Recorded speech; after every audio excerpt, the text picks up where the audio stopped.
सुलह हुदैबिया का एक पॉइंट ये था कि काफिरों और मुसलमानों के दरमियान कोई भी लड़ाई नहीं होगी।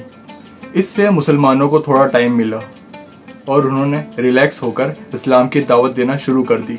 इस्लाम कबूल होने के बाद बाकी सहाबी आर्मी की हालत कुछ अलग हो चुकी थी, जिससे अरब के लोग बहुत इम्प्रेस होते थे और आहिस्ता आहिस्ता लोग इस्लाम की दावत कबूल करना शुरू करते गए। इस वक्त मक्का के दो बहुत इम्पोर्टेंट लोग खालिद बिन वलीद और अमर बिन आस भी थे। खालिद बिन वलीद के लिए इस्लाम कबूल करना बहुत मुश्किल था, क्योंकि कुरान शरीफ में वलीद बिन मुहीरा, जो कि हज़रत खालिद बिन वलीद के वालिद थे, उनके लिए बहुत ही सख्त वर्ड यूज़ किए गए थे। और अरब में ख़ानदान और स्पेशली बाप की इज्जत सबसे इम्पोर्टेंट चीज़ होती थी। लेकिन फिर भी हज़रत खालिद बिन वलीद ने अपने वालिद और पूरे ख़ानदान के खिलाफ जाकर इस्लाम कबूल कर लिया और फिर आहिस्ता आहिस्ता इस्लाम फैलता गया और रसूलुल्लाह सल्लल्लाहु अलैहि वसल्लम ने अपना एक एम्बेसडर रोमन एम्पायर की तरफ भेजा।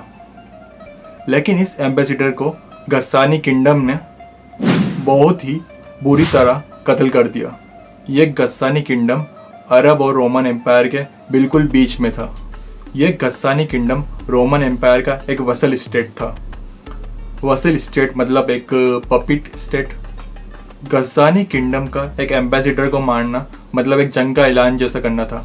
बल्कि उस जमाने में नहीं, बल्कि आज भी यूएन चार्टर्स में किसी एम्बेसडर को मारना एक बहुत बड़ा क्राइम है।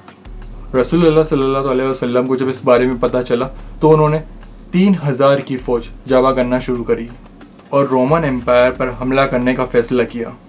ये फौज मुसलमानों की सबसे बड़ी फौज थी। इससे पहले मुसलमानों ने इससे बड़ी फौज कभी भी जमा नहीं की। रोमन एम्पायर इससे कुछ ही अरसा पहले पर्शियन एम्पायर से एक बहुत ही खतरनाक जंग जीत चुकी थी।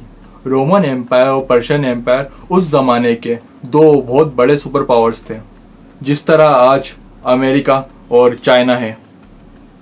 और इस जंग में कौन जीतेगा ये कुरान शरीफ ने ये जंग खत्म होने से पहले ही बता दिया था। ये भी बहुत ज़बरदस्त स्टोरी है, सो प्लीज़ सब्सक्राइब। ये रोमन एम्पायर का एक पीक दौर था। इससे पहले अरबों ने रोमन एम्पायर पर कभी भी हमला नहीं किया और रोमन एम्पायर से जंग करना बिल्कुल सुसाइड की तरह होता था। जब अरबों को पता चला कि 3000 मुसलमान रोमन पर हमला कर रहे हैं तो फिर उन्होंने बहुत मजाक उड़ाया और कहा कि इन 3000 में से एक भी बंदा बचकर वापस नहीं आएगा। और रोमन एम्पायर इसके बाद मदीना पर हमला करके पूरे मुसलमानों को ख़त्म कर देगा। रसूलुल्लाह सल्लल्लाहु अलैहि वसल्लम ने इस जंग का लीडर ज़ैद बिन हारिसा रज़ियल्लाहु ताला अन्हु को बनाया गया। इस्लाम से पहले ज़ैद बिन हारिसा रज़ियल्लाहु ताला अन्हु को हज़रत मोहम्मद सल्लल्लाहु अलैहि वसल्लम का बेटा माना जाता था। और फिर बाकी फ़ौज को बताया कि ज़ैद बिन हारिसा शहीद हो जाए तो तुम्हारा नेक्स्ट लीडर जाफ़र बिन अबी तालिब होगा, जो कि हज़रत अली रज़ियल्लाहु ताला अन्हु के भाई थे। और अगर जाफ़र भी शहीद हो जाए तो तुम्हारा नया लीडर अब्दुल्ला बिन रवा होगा। और इन्हें कहा उस जगह पर जाओ जहाँ पर इन्होंने हमारे एम्बेसडर को कत्ल किया था और इन्हें इस्लाम की दावत दो। और अगर ये इस्लाम कबूल ना करे तो तब सिर्फ और सिर्फ उनसे लड़ाई करना। और कहा बच्चे, औरतें और बूढ़े किसी पर भी ज़रा सी भी खरोच ना आए, किसी को भी नुकसान नहीं पहुंचाना और दरख्तों को भी नहीं काटना।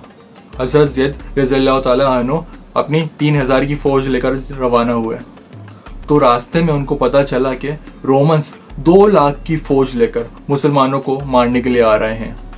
2 लाख, 3000 वर्सेस 2 लाख। इस एनिमेशन को देखें। इस एनिमेशन से आपको पता लगेगा कि 2 लाख फौज कितना बड़ा डिफरेंस था। ये है एग्जैक्टली 3000 लोगों की फौज और इसके सामने ये है 2 लाख लोगों की फौज।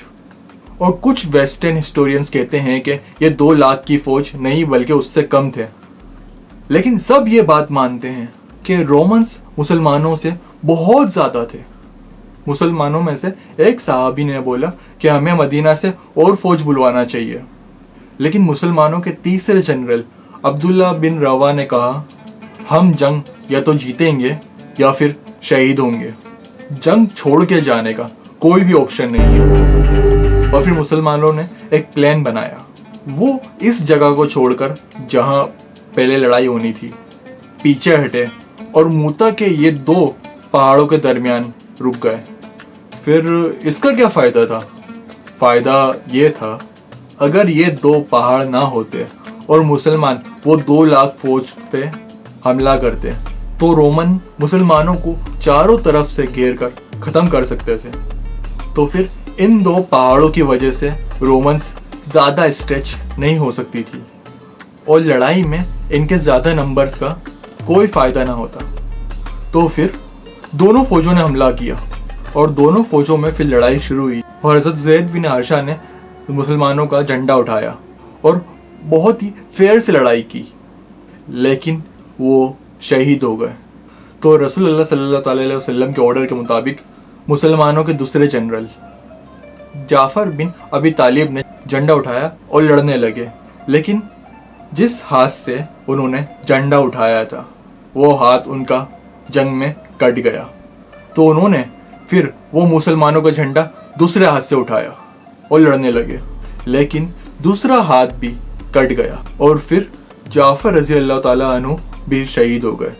और जंग के दौरान इनके ऊपर तलवार के 50 निशान मिले और वो भी पीठ पर नहीं थे, सीने पर खाए थे और जितने भी निशान उनके सीने पर थे। तो अब ऑर्डर के मुताबिक अब्दुल्ला बिन रवा मुसलमानों के नए जनरल बने और फिर बहुत ही सख्त लड़ाई के बाद वो भी शहीद हो गए। और फिर एक मुसलमान ने झंडा उठाया और जोर जोर से चिल्लाने लगे कि जल्दी से आपस में एक लीडर चूज करो वरना हमारी पूरी फौज बिखर जाएगी। ये जंग मदीना से 1000 किलोमीटर की दूर मूता में हो रही थी, लेकिन इस जंग के पहले ही रसूलुल्लाह सल्लल्लाहु अलैहि वसल्लम ने मदीना में सारे मुसलमानों को बता दिया था कि सबसे पहले ज़ैद ने झंडा उठाया और फिर वो शहीद कर दिए गए। उनके बाद फिर जाफर ने झंडा उठाया और वो भी शहीद कर दिए गए। उनके बाद अब्दुल्ला बिन रवा ने झंडा उठाया और वो भी शहीद कर दिए गए। उसके बाद मुसलमानों ने अल्लाह की सारी तलवारों में से एक तलवार को मुसलमानों को नया लीडर बनाया गया। इस फौज में हज़रत खालिद बिन वलीद एक आम सिपाही की तरह लड़ रहे थे और लड़ते लड़ते 9 तलवारें तोड़ चुके थे और ये मुसलमानों की तरफ से उनकी पहली जंग थी।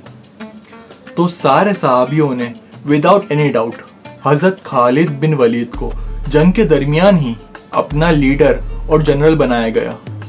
हज़रत खालिद बिन वलीद रज़ी अल्लाह ताला अन्हु को अपना पता था कि रोमन्स को इस जंग में हराना बिल्कुल इम्पॉसिबल है, लेकिन अगर वो ये जंग छोड़कर चले गए तो रोमन्स मुसलमानों को कमज़ोर समझकर मदीना पर भी हमला कर सकते थे।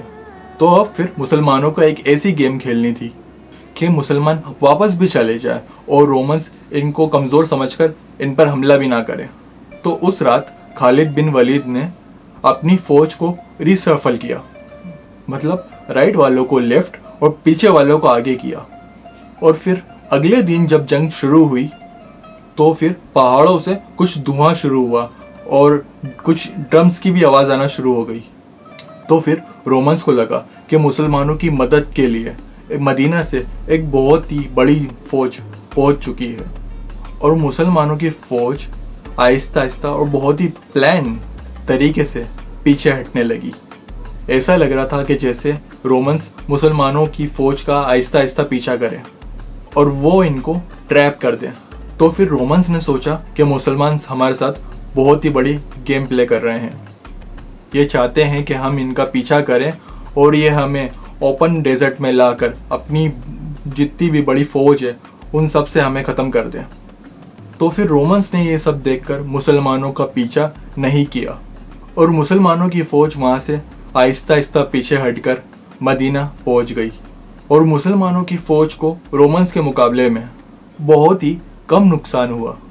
तो फिर मदीना वालों ने सोचा कि ये लोग जंग से भाग कर तो नहीं आए, तो उन्होंने फिर ये इसी फ़ौज को बहुत ही बुरा भला कहा। तो फिर रसूलुल्लाह सल्लल्लाहु अलैहि वसल्लम ने कहा कि ये भाग कर नहीं आए, ये हमारी मदद लेने के लिए आए हैं और बहुत जल्द हम रोम पर दोबारा हमला करेंगे।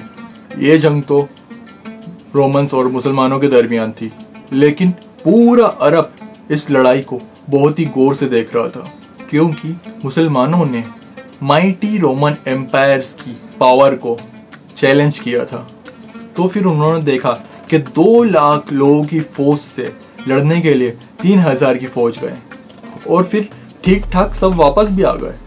तो ये अरब की तारीख में बहुत ही इम्पॉसिबल काम था और इसी की वजह से मुसलमानों के लिए बाकी जितने भी अरबियों के दिलों में इज्जत पैदा हो गई और अरब के वो कबीले जो हर जंग में खंदक, बदर, ओहद मुसलमानों के हमेशा खिलाफ होते थे, जंगे मूता के बाद इस्लाम की तरफ आने लगे और मदीना की एक छोटी सी रियासत आहिस्ता आहिस्ता पूरे देशों में फैलने लगी। और यहाँ पर कुछ हिस्टोरियंस कहते हैं कि रोमन्स इतनी छोटी सी फौज से इसलिए हारे थे क्योंकि रोमन एम्पायर्स कुछ साल पहले पर्शियन एम्पायर से जंग के बाद बहुत ही ज़्यादा कमज़ोर हो चुके थे। उस जंग में पर्शियन एम्पायर ने रोमन एम्पायर को तबाह और बर्बाद कर दिया था और उसी टाइम कुरान शरीफ के सूरे रोम में कहा गया था कि ये जंग पर्शियंस नहीं रोमन्स जीतेंगे। और ये भी बहुत इंटरेस्टिंग स्टोरी है, तो प्लीज़ सब्सक्राइब।